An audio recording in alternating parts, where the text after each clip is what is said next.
Não tenho inveja dos perversos, pois como o capim, logo secarão, como a relva verde, logo murcharão.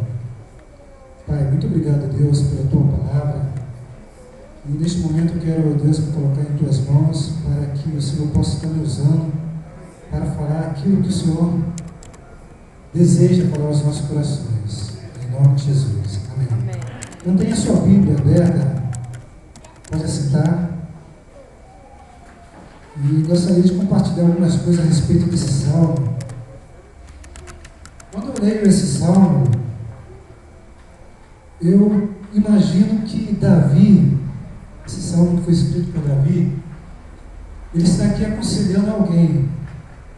Não sei se foi exatamente isso que aconteceu, mas eu imagino Davi já velho, e alguém procura para pedir algum conselho.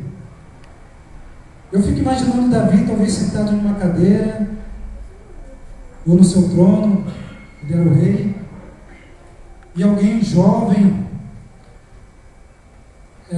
pede para ele alguns conselhos a respeito de algumas coisas sobre a vida. E Davi, com toda a sua experiência de vida, toda a sua experiência que ele tem com Deus, ele começa a dar alguns conselhos para esse jovem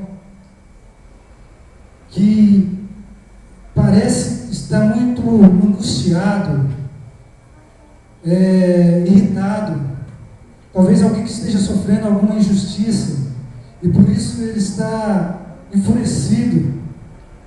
E Davi começa a dar alguns conselhos para essa pessoa.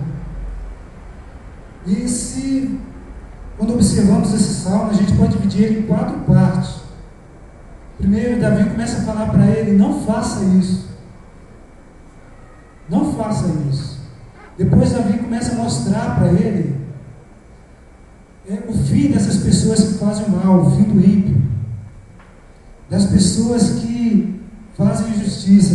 Davi começa a mostrar para ele que essas pessoas, o fim delas é terrível. Terceiro, Davi começa a mostrar o que fazer nessas circunstâncias, como agir.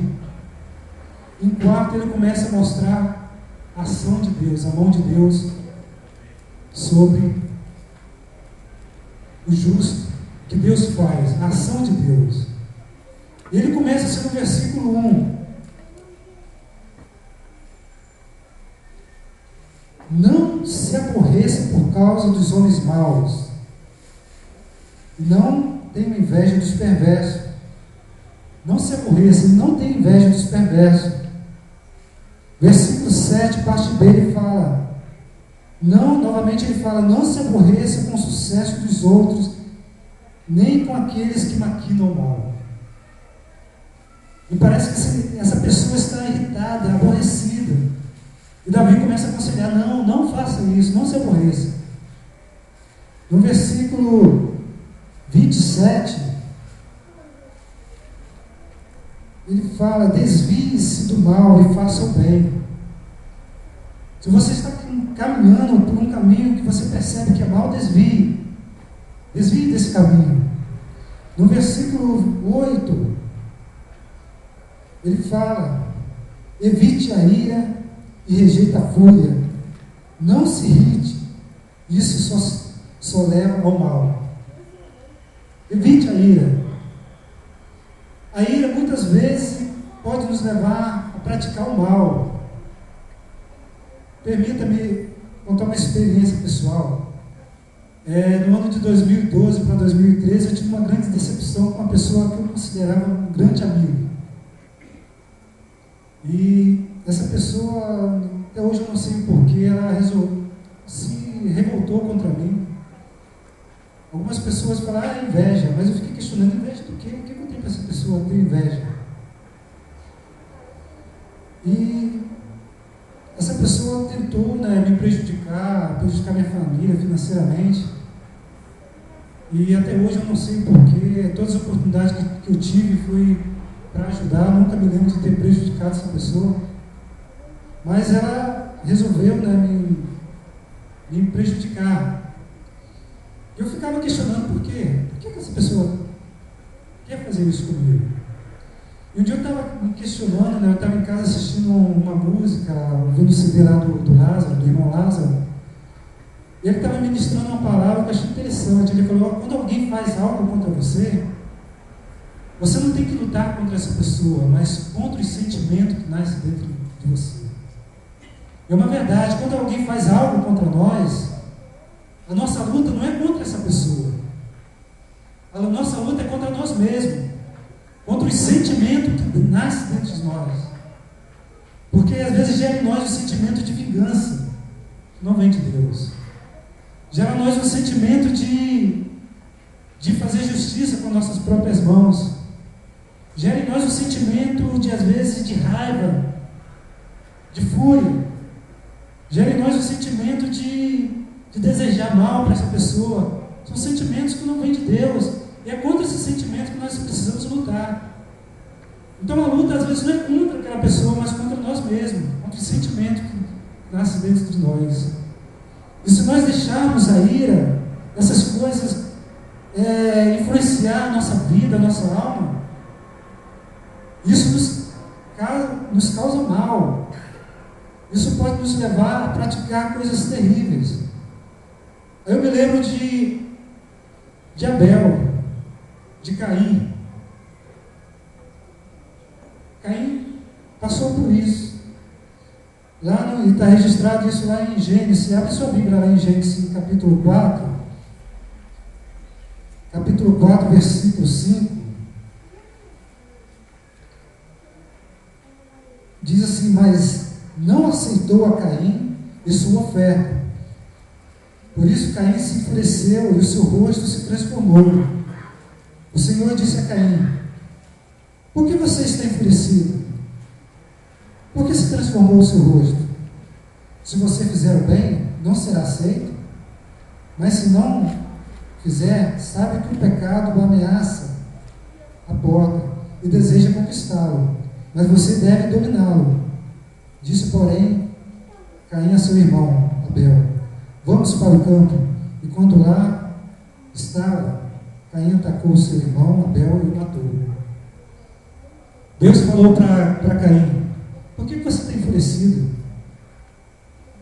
Se você deixar essa fúria, essa raiva prevalecer, te dominar, você vai cometer pecado, você vai cometer mal.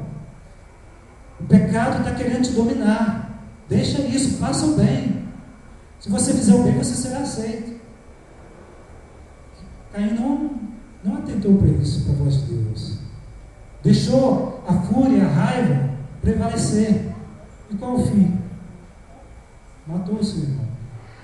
Meus irmãos, se nós não tivermos cuidado de abandonar a ira, a raiva, se deixarmos isso tomar conta da nossa vida, da nossa alma, muitas vezes pode nos levar a cometer coisas terríveis. E é isso que Davi está falando para essa pessoa: deixa a ira, abandona o furor, faça o bem. E depois Davi começa a mostrar para ele o fim dessas pessoas. Davi começa a mostrar que essas pessoas que fazem o mal, um dia elas serão o fim. Aí no versículo 2, ele fala: pois como o capim logo secarão, e como a relva verde logo murcharão.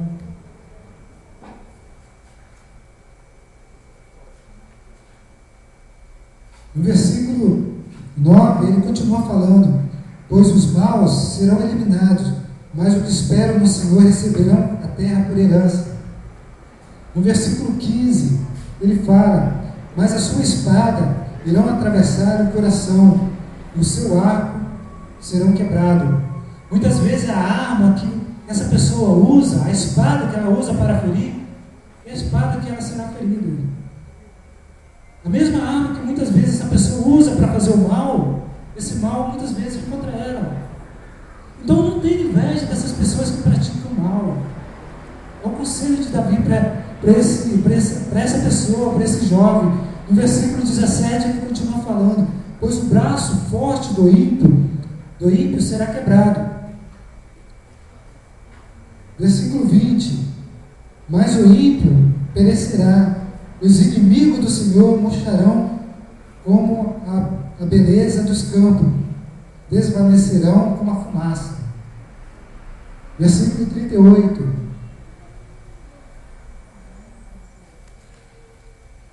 Mas todos os rebeldes serão destruídos. Futuro para o ímpio nunca haverá. Meus irmãos, essas pessoas que fazem o mal, é isso que Davi está mostrando. Ela não tem futuro. Um dia, isso acabará. Muitas vezes a gente olha para a pessoa e fica, às vezes, analisando. Poxa, como a pessoa faz mal e parece que ela sempre se dá bem. Mas não se engane, um dia terá um fim. Toda injustiça, Deus um dia dará um basta. Todas essas pessoas que cometem injustiça, que fazem o mal, um dia ela terá um fim. Ela não prevalecerá, a injustiça não prevalecerá. Ela terá um fim. Aí ele começa a mostrar para essa pessoa como agir, como fazer, como se comportar diante dessas questões. Ele começa a falar assim no versículo 3: confia no Senhor.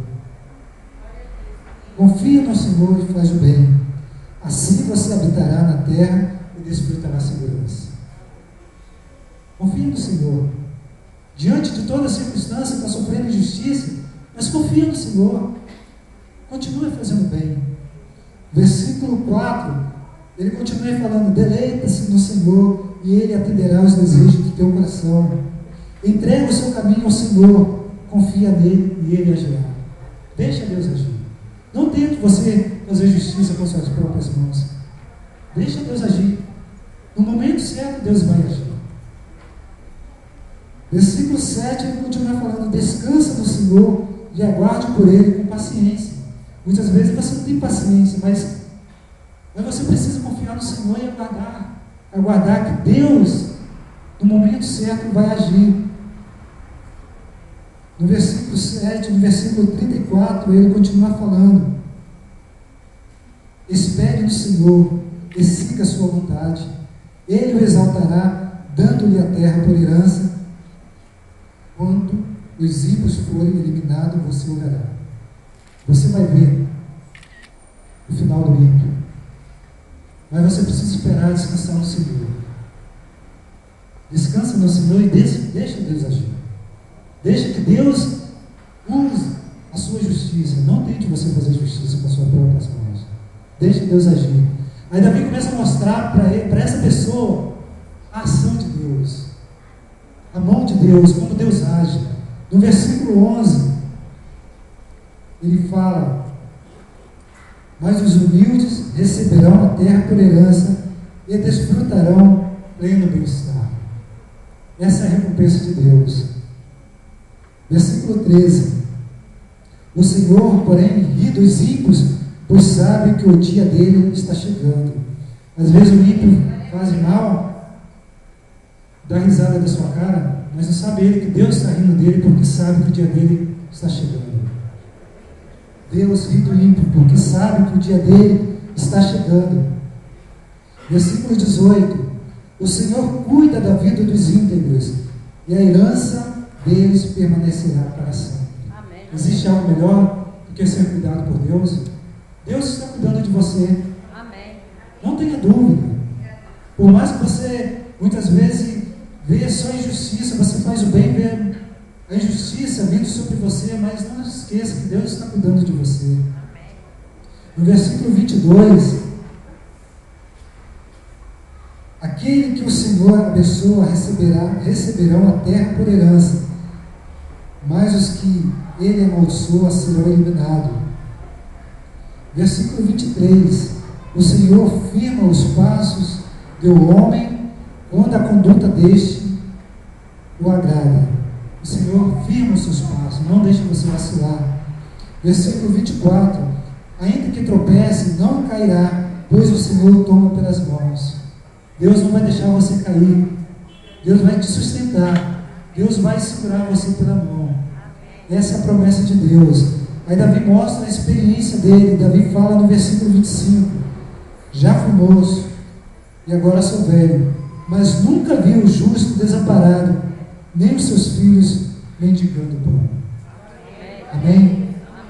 Davi mostra a experiência que ele tem de vida. Mostra para essa pessoa: olha, eu agora sou velho, mas já fui moço, mas nunca vi o justo desamparado. Deus jamais desampara o justo. Não se sinta, meu irmão, abandonado. Deus está com você. Deus não abandona. Deus não te abandona. Mesmo que todos possam te abandonar, Deus estará com você. Essa é a promessa dele. No versículo 28 fala: pois o Senhor ama quem pratica a justiça e não abandonará seus fiéis. Deus ama a justiça. Mesmo que você esteja sendo injustiçado, mas você precisa praticar a justiça, porque Deus ama quem pratica a justiça. Versículo 29: os justos herdarão a terra e nela habitará para sempre. Versículo 39: do Senhor vem a salvação do justo, Ele é a sua força na hora da adversidade. Deus é a nossa força na hora da adversidade. Mesmo que você esteja passando por adversidade, mas nesse momento você pode ter a certeza que Deus está com você. O Senhor os ajuda e os livra. Ele os livra dos ímpios e os salva, porque nele se refugia. Deus é que nos ajuda. Deus é que nos salva. Em Deus nós podemos confiar. É nele. Deixa Ele fazer a justiça. Mas tenha certeza que Deus está com você. E que você precisa confiar, se deleitar do Senhor, descansar nele, saber que Ele não te abandona, saber que Ele está com você. Os ímpios terão um fim, o fim deles está próximo. Muitas vezes a gente tem a impressão que que a injustiça tem prevalecido. Muitas vezes nós temos a impressão de que as pessoas que fazem o mal sempre se dão bem. Mas não se engane. Um dia Deus dará um basta em tudo isso. O que vai prevalecer é a justiça de Deus. O que Deus nos aconselha é continuarmos a fazer o bem. Muitas vezes a gente cansa. Você às vezes imagina: poxa, eu faço bem e só recebo mal. Quantas pessoas já ouvi falar assim: não vou fazer mais o bem, não vou ajudar mais ninguém não ajudo. E às vezes quem você ajuda, às vezes na hora que você mais precisa, dá as costas para você. Mas o que Deus nos ensina é continuar fazendo bem. Continue fazendo bem, porque Deus está vendo. Deus ama quem faz a justiça. É o que Ele tem para dizer a você nessa noite. Espera no Senhor, confia nele, entrega o seu caminho ao Senhor. Confia nele e Ele, o Deus Todo-Poderoso, Ele ajuda. Amém?